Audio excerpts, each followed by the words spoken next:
5 ساڵ بەسەر کودەتای 15 تەمووزی 2016 تورکیادا تێدەپەڕێت. لە دوای کودەتا خوێناویەکانی 1960 و 1970 و 1980 و 1990 کە سوپای تورکیا وەکو هێمای دیکتاتۆریەتی کەمالی دەرکەوتبوو، ویستی بە ناوی پاراستنی دەستوری کەمالیەوە وڵات بۆ دواوە بگێڕێتەوە کە لە کودەتاکانی پێشوودا هەزاران هاوڵاتی کوشت و شوێن بزر کرد.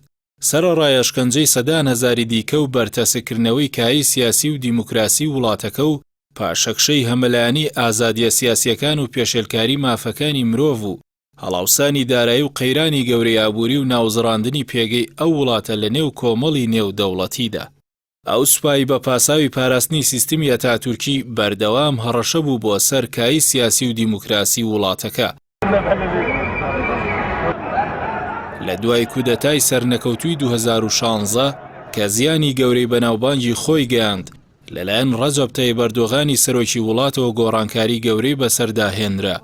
لەوانە ڕیزەکانی پاکرایەوە لە هەزاران ئەندامی بزوتنەوەی خزمەتی فەتحوڵا گولەن و گۆڕانکاری گەورە لە پەیکەری هێزەکانی داکرا کە بە تەواوی خرایە ژێر کۆنتڕۆڵی وەزارەتی بەرگری و ئەنجومەنی ڕاوێژی باڵای سەربازیش پاکسازی کرا.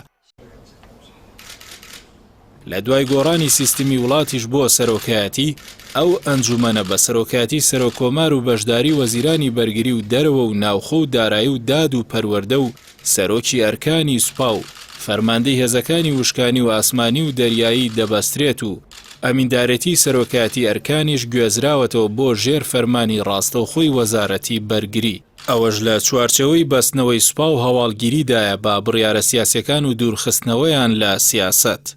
لە دوای کودەتای 2016 سوپای ئەو وڵاتە چ لە ڕووی ڕێخستن و چ لە ڕووی توانای چاکسازی و چ لە ڕووی ئامادەییەوە چەندین بەرامبەری جاران بەهێزتر بووە کە هاوکات لە 6 بەرەی جیاوازی دەرەکیدا دەجەنگێت.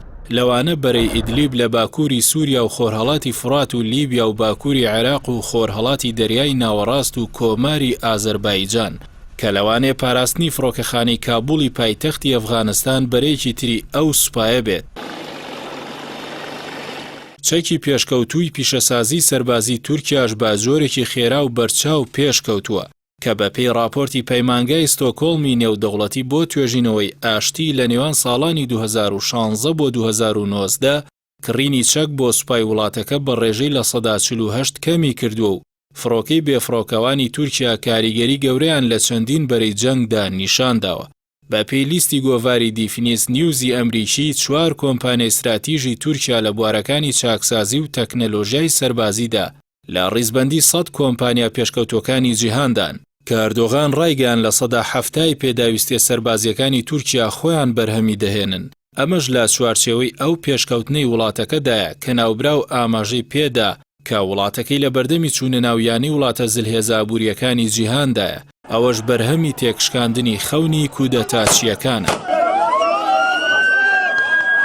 لەگەڵ هەموو پێشکەوتنەکاندا تورکیا لە ڕووی ئازادی ڕادەربڕین و سیاسیەوە ڕوبەڕووی ڕەخنە بووەتەوە، با تایبەت کە لە چوارچەوەی بەرەنگاربوونەوەی تیرۆردا چەندین پەرلەمانتار و سیاسی وڵاتەکە خراونەتە زیندانەوە و دۆسیەش بۆ داخستنی پارتی دیموکراتی گەلان هەدەپە کراوەتەوە کە پارتێکی دیاری ئۆپۆزیسیۆنی تورکیایە.